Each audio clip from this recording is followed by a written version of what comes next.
Hello guys, welcome back to our channel. போன வாட்டி நாங்கள் வந்து ஒரு பேய் இருந்துன்னு சொன்னோம். இப்போ வந்து பயமாக இருக்குது.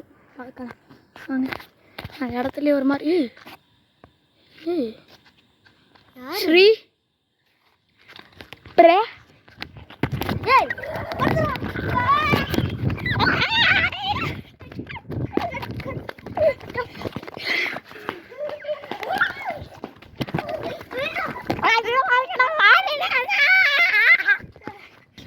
கைஸ் ஏதோ இருக்குது கைஸ். நாங்கள் வந்து பயத்தில் இங்கே வந்து வந்துட்டோம். நாங்கள் அங்கே ஏதோ இருக்குது பாருங்கள், அங்கே தான் இருக்குது.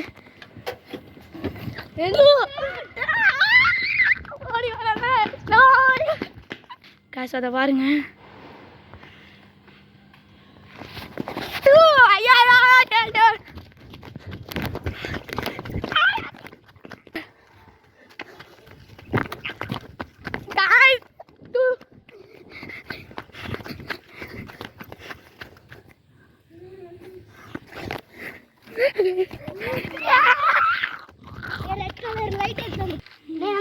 என்னடாச்சு? என்னடாச்சு?